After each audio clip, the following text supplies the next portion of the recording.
because I think that creativity often goes hand in hand with like instability, Mhm. basically. Do you think that's true? I think that's a myth You think it's a myth? that is really dangerous for artists. So, but there's part of truth in that, of course, because sometimes if you have a messy life, let's say, and the only thing that you feel connected with or helps you feel like you have a sense is music. Mm, Maybe that's something that you are good at and you are focusing in that, but you are not stable yourself in everything else. Or you don't do self-care, or you don't really listen to your body boundaries, and then you go into music and everything is like, oh, this is the perfect place for that.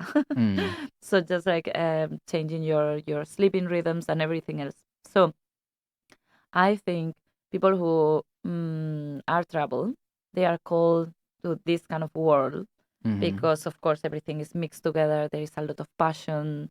There is also an option for feeling intense feelings mm, all the time.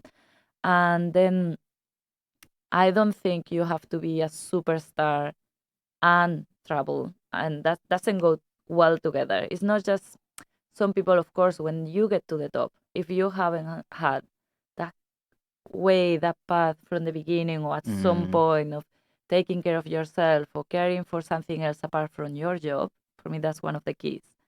Then when you get there, of course, everything is going to be messy because it's just putting together all the coping mechanisms that are not very healthy. And the trouble is not just I am suffering because I was born this way, but is I am struggling with something, and then I am put into an environment that is it has a lot of pressure and no boundaries.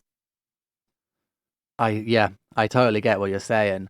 Mm-hmm. Um, and yeah, I've often thought about it before, whether is it troubles that makes people creative, or is it creativity that can then often lead people towards um, troubles, which can often come in the form of drugs and alcohol in an early age. But as far as well, Mm-hmm. my thoughts were that creativity is linked to the personality trait openness, and openness is linked to neuroticism. Mm-hmm. And so I thought that then it's kind of like a trinity of openness, creativity, and neuroticism that are strongly linked, which is why I thought that because as if the more open you are, the more open you are to positive emotion, and the more Mm-hmm. open you are to negative emotion, the more open you are to new experiences, um, which I think can obviously lead to creativity, but then would also lead to the chance of, if you're really open, you're more likely to experiment with drugs, for example. Mm-hmm. Um,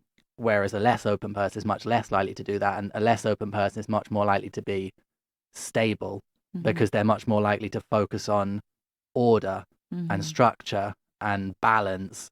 And that's why I kind of put that link between the three of them.